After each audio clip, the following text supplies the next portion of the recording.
Welcome to Potty, May 3rd, 2026. A deep dive in... Today we're diving into something that completely rewrites the timeline of cyber warfare as we know it. Sentinel-1 just uncovered Fast16, a sabotage malware framework that was active in 2005. That's 5 full years before Stuxnet made headlines. But here's what makes this really fascinating. Instead of going for obvious system crashes or data theft, Fast16 was designed to corrupt high-precision engineering calculations. Think civil engineering simulations, physics modeling, potentially even nuclear weapons development. And there's evidence linking it to US intelligence operations through the Shadow Broker's leak. So we're going to unpack what this means for our understanding of state-sponsored cyber operations. And then I want to explore a really unsettling question. What would happen if these same precision targeting techniques were applied to AI model weights today? So, let's start with what Fast16 actually is, because this is genuinely a game changer for how we think about the history of cyber warfare. This isn't just another piece of malware, it's a Lua-based sabotage framework that was specifically engineered to tamper with software used for ultra-high precision calculations. We're talking about simulation tools like LS-DYNA, which is used in civil engineering and physics modeling. Now here's the really clever part. Instead of causing obvious failures that would immediately alert the targets, Fast16 was designed to introduce subtle errors into complex mathematical computations.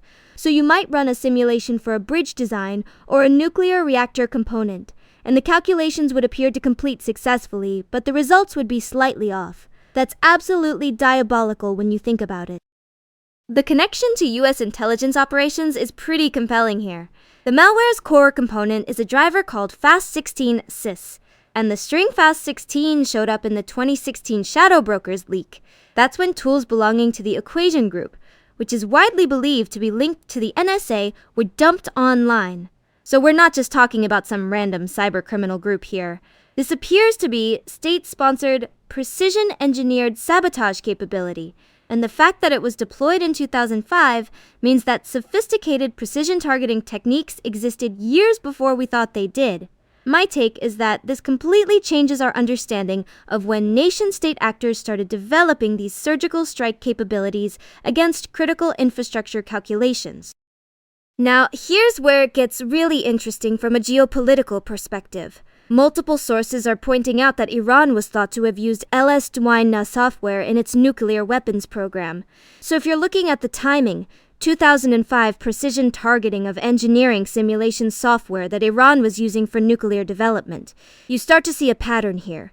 The hypothesis from Camlock is that Fast16's purpose was to cause errors in calculations that could lead to real-world problems in whatever Iran was trying to build. That's not just cyber espionage or data theft. That's active sabotage designed to make their engineering projects fail in potentially catastrophic ways. And if that's accurate, it means the US was conducting precision cyber sabotage operations against Iran's nuclear program half a decade before Stuxnet even existed. What really strikes me about Fast16 is how it represents this completely different philosophy of cyber warfare. Traditional malware is usually pretty obvious. Systems crash, data gets stolen, networks go down. But Fast16 was designed to be invisible while fundamentally corrupting the foundational calculations that critical engineering decisions depend on. You could run a simulation 100 times and get results that look perfectly reasonable, but they're all slightly wrong in ways that could lead to structural failures or operational disasters down the line. It's like poisoning the mathematical foundation of an entire engineering project. And the scary part is, you might not discover the problem until something actually fails in the real world, potentially years later. So now, let me connect this to something that keeps me up at night. What if these same precision targeting techniques were applied to modern AI systems? Because when you really think about it, large language models and other AI systems are fundamentally built on massive mathematical operations. We're talking about matrix, multiplications, attention mechanisms, weight calculations. All of these require extremely precise mathematical computations. And here's the thing that makes this particularly terrifying. AI model weights are essentially the DNA of these systems. They determine everything about how the model behaves, what it outputs, what biases it might have. If you could subtly corrupt those weights using techniques similar to Fast16, you could potentially introduce backdoors or biases that would be nearly impossible to detect. Let me paint you a picture of what AI weight manipulation could look like in practice. Imagine you're training a large language model that's going to be used for financial analysis or military planning. During the training process, or even during deployment, malware similar to Fast16 could introduce tiny alterations to specific weight parameters. These changes could be so small that they don't affect the model's general performance. It would still pass all your standard tests and benchmarks. But under very specific conditions, or when processing certain types of input, the model could produce systematically biased or incorrect outputs. You could have an AI system that appears to work perfectly for months or years, but is actually compromised at the mathematical level in ways that only activate under particular circumstances. The detection problem here is absolutely brutal. With traditional malware, you can often spot behavioral anomalies or system changes. But with weight manipulation in AI models, you're dealing with systems that are already essentially black boxes. These models have billions or even trillions of parameters, and we already don't fully understand how they work internally. So if someone introduces subtle changes to a tiny fraction of those weights, how would you even know?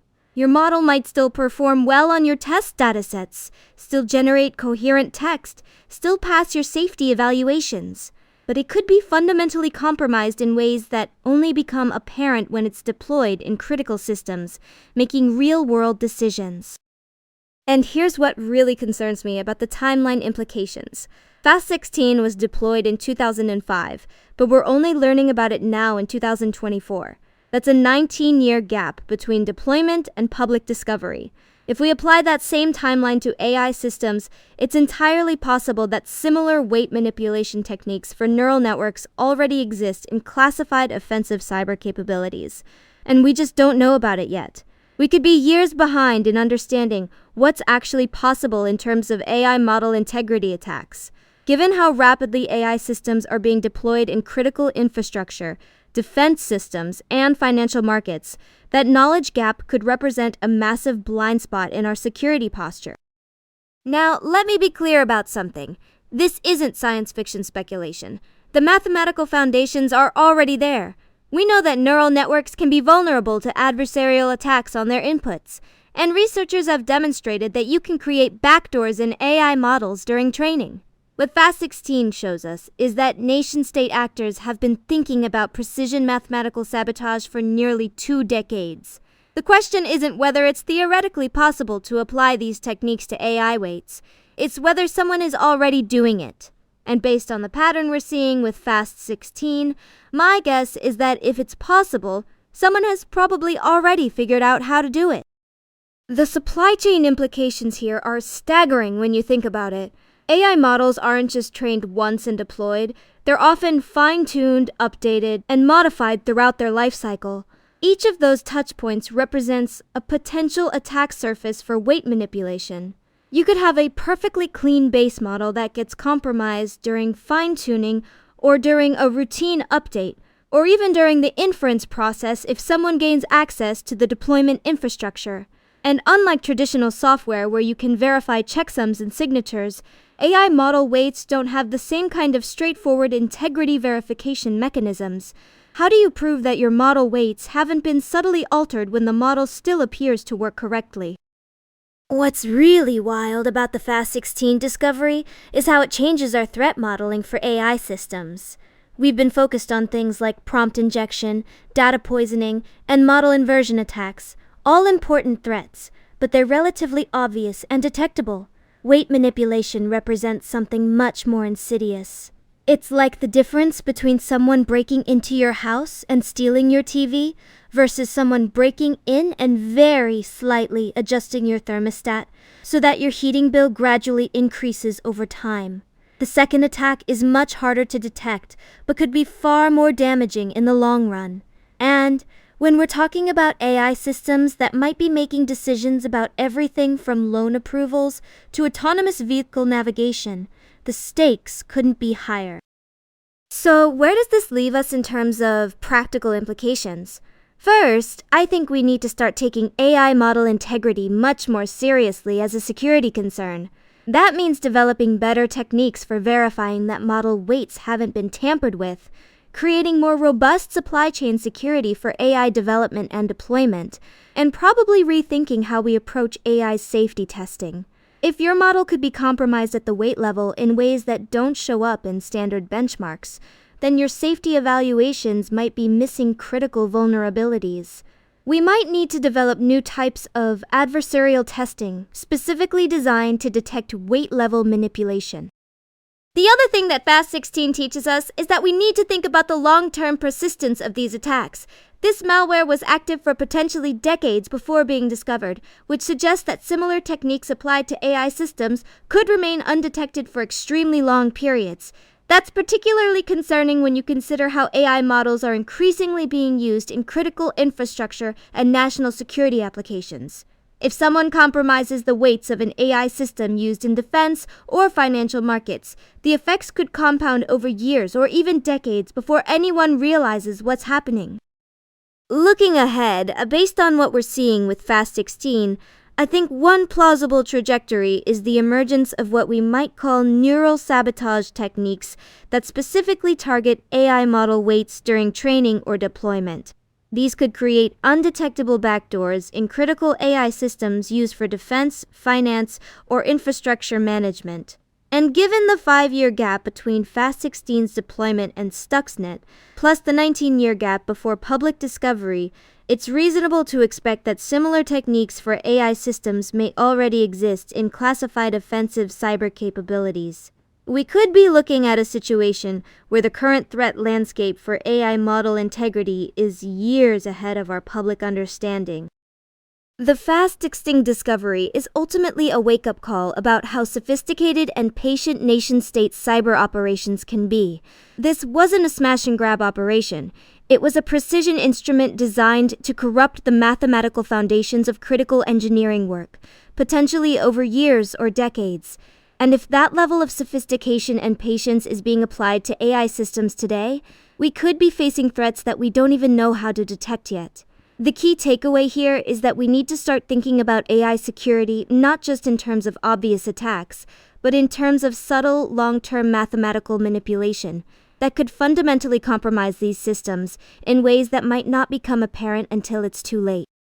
So here's what I'd recommend if you're working with AI systems or just want to stay informed about these risks. First, start paying attention to AI supply chain security and model provenance. Where did your model come from? Who trained it? And what verification processes were used? Second, if you're in a position to influence AI development or deployment, advocate for better weight integrity verification techniques and more comprehensive adversarial testing. And third, keep an eye on the research coming out around AI model security, because I have a feeling we're going to see a lot more work in this area as people start to understand the implications of what Fast16 represents for the AI era. The bottom line is that Fast16 isn't just a historical curiosity. It's a preview of the kind of precision, patience, and mathematical sophistication that nation-state actors bring to cyber operations. And as AI systems become more central to everything from national defense to everyday commerce, understanding these techniques and their potential applications becomes absolutely critical. This is definitely a story worth following as more details emerge. And I'd encourage everyone to dig deeper into the Sentinel-1 research and start thinking seriously about what AI model integrity means in a world where Fast16-style attacks are possible. Thanks for joining me for this deep dive, and I'll see you next time.